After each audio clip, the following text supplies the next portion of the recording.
Jed MacKay and Lee Barbet reveal how Stephen Strange cheated death, but in doing so gained the ire of the Three Mothers, who have been unleashed on the world to feast on its magic.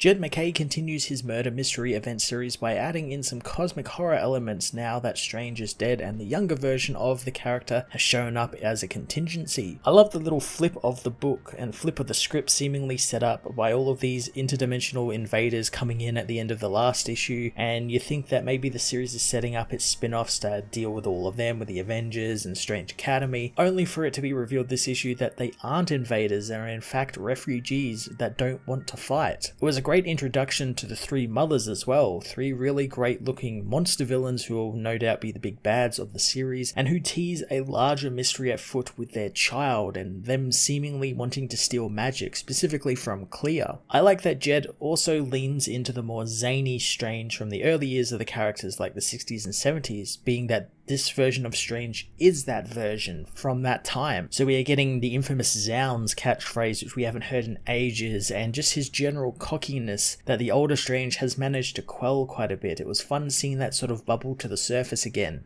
Lee Barbet continues his amazing artwork from the last issue, this time giving us more classic Doctor Strange looks since before he was a Sorcerer Supreme. So we've got the blue costume with the Kirby dot gloves and everything. But what I most enjoyed about the issue was the Three Mother designs. I love the horror aspect to each member, and each member sort of imbuing a different sort of archetype. Like you have the heavy, sword wielding one, the more cosmic horror one in the crawling, and the magic wielder. It was great, and I really loved the crawlings design, which was just a giant mass of writhing worms with a Greek statue for a head. It was such a unique and creative look, and it was rendered wonderfully throughout the book. The Death of Doctor Strange issue 2 was another really fantastic installment in Jed MacKay's event, continuing to build the mystery while also throwing in a few twists in the story to keep us readers guessing. I'm going to give this issue a 9 out of 10.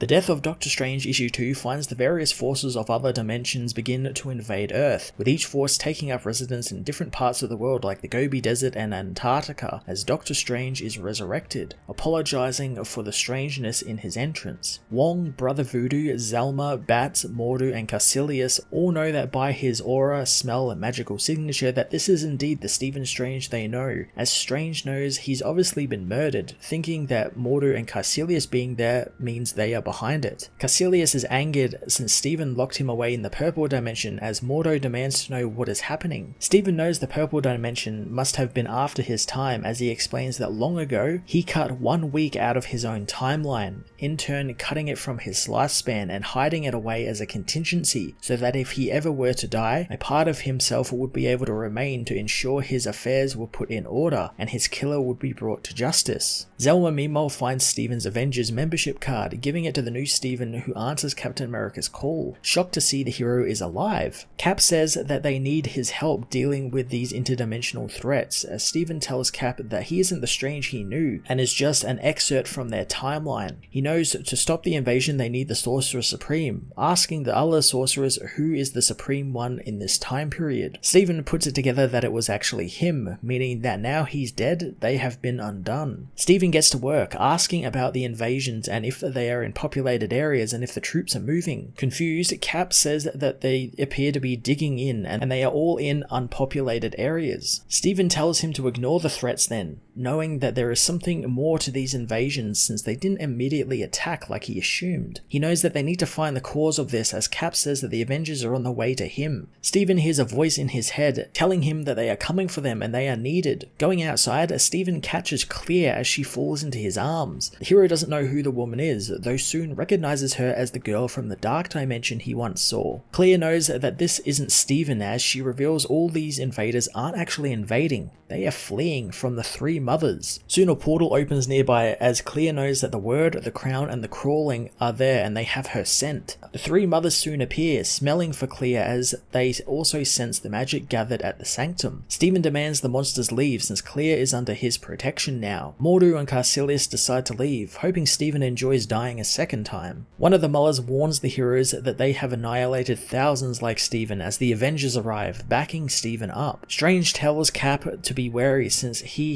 sees the villain's immense power and they are after Clea, whom he then learns is his wife. The three mothers attack, but Thor meets the crown in battle, knowing that since she wears a crown, then she will face the crown of Asgard. The being is happy to smell the godling's power as Captain Marvel and Iron Man unleash on the Crawling. The Word fires lasers at Carol as the Crawling's tentacles fire beams at Iron Man. The crown makes fun of Thor's hammer, equating it to a mere carpenter's tool, as she wonders if Thor would like to know her power, saying that it's the mother's love for a child, and what is a god in the face of that. The Crawling pins down Iron Man, sending its tentacles into his suit as Word takes down Carol and Steve. Soon the beings are done with the Avengers, casting them off as if they were nothing, learning from the Word that they have enough magic and energy for their child now. The beings take their leave as the Crawling says that they have tested this world's defenses and now they will return to their child. Crown gives Steven a warning, knowing that they will return for Clea and all of them in time, since after all, anticipation is the best seasoning.